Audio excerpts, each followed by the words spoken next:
हकीम लुकमान रहमतुल्लाह ताला अलैह का नाम तो बचपन से ही सुनते चले आ रहे हैं, क्योंकि अल्लाह ताला ने इनके नाम से कुरान करीम में एक सूरत नाजिल फरमाई है जिसकी कयामत तक तिलावत होती रहेगी इंशाअल्लाह।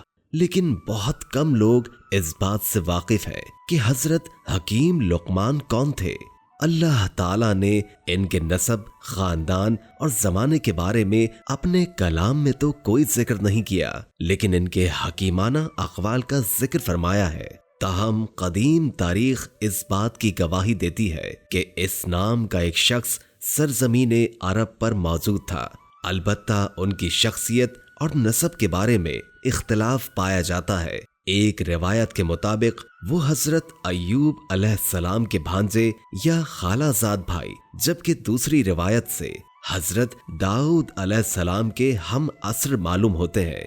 अक्सर मौरिखीन की राय ये है कि हकीम लुकमान रहमतुल्लाह ताला अलैह अफ्रीकी नस्ल से थे और अरब में इनकी आमद बहैसियत गुलाम हुई थी। जमहूर उलमा का इत्तेफाक है कि हकीम लुकमान नबी नहीं थे और ना इन पर वही नाजिल हुई, क्योंकि कुरान और हदीस में किसी भी जगह कोई ऐसा इशारा मौजूद नहीं जो हकीम लुकमान के नबी या रसूल होने पर दलालत करता हो। चुनाचे एक मर्तबा आपके मालिक ने आपको एक बकरी दी और कहा कि इसको ज़िबा करके इसके गोश्त का वो हिस्सा जो सबसे अच्छा हो, चुनाचे दिल और ज़बान निकालकर अपने मालिक के सामने पेश कर दिया। दूसरे दिन मालिक ने फिर आपको एक बकरी दी और कहा कि इस बकरी को ज़िबा करके इसके गोश्त का सबसे बड़ा हिस्सा मेरे पास ले आओ। आपने फिर एक मर्तबा इसका दिल और ज़बान निकालकर अपने मालिक के सामने पेश कर दिया। मालिक ने ताज्जुब किया और दरियाफ्त किया, मैंने आपको सबसे बड़ा गोश्त लाने के लिए कहा था, आपने दिल और जुबान निकाल कर पेश की, ये वजह क्या है? आपने जवाब दिया, दिल और जुबान दोनों बेहतरीन चीजें हैं अगर इसकी जात में भलाई और शराफत हो, और ये दोनों चीजें बदतरीन हैं जबकि इनकी जात में शराफत और भलाई न हो। हजरत लुकमान ने अपने बेटे, जिसका नाम सारहान था, उसको वसीयत की थी, ऐ बेटे, कमीने आदमी से बचना जब तुम इसका इकराम करो, और शरीफ आदमी से बचना जब तुम इसकी इहानत करो, और अक़लमंद से बचना जब इसकी तुम्मत करो, और अहमक से बचना जब तुम उससे मजाक करो, और जाहिल से बचना जब तुम उससे मसालिहत इख्तियार करो, और गुनाहगार से बचना जब तुम उससे झगड़ा करो।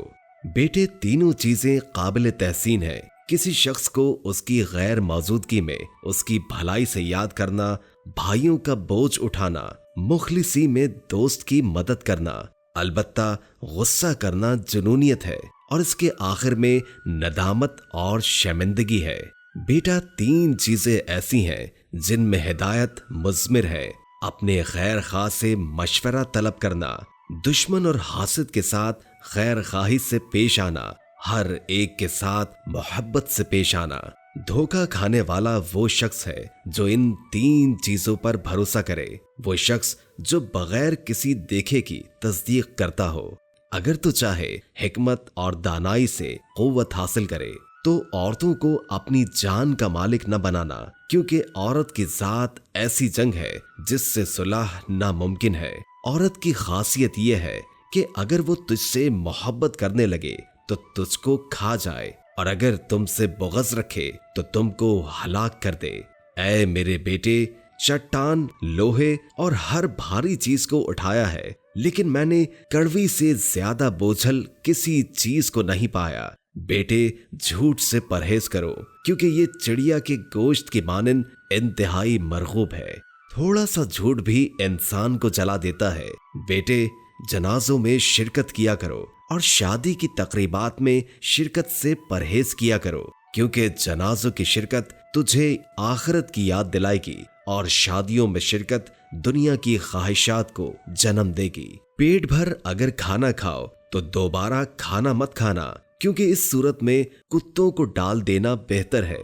बेटे, इतना मीठा मत बन जाना कि लोग तुझे निगल जाएं और इतना कड़वा मत बन जाना कि लोग तुझे थूक दें। बेटे, वाज़े रहे कि दरबार में तुझसे मोहब्बत करने वाला आएगा या तुझसे डरने वाला।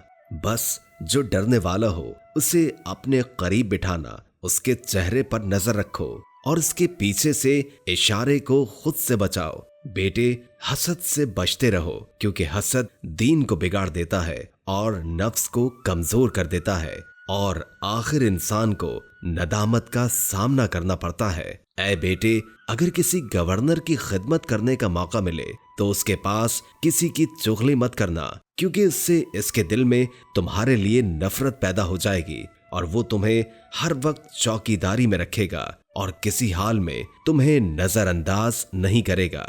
हाँ, जब गवर्नर खुश हो तो उसके करीब होकर रहा करो, और अगर वो गुस्से में हो तो उससे दूर रहो, और अगर वो तुम्हारे पास अमानत रखे तो खयानत मत करना, और अगर तुम्हें थोड़ा सा नवाजे तो उसे कबूल करो, क्योंकि वही तुम्हें थोड़े से कसीर तक पहुंचा देगा। ऐ बेटे, राज की पोशीदगी इज्जत की हिफाजत है।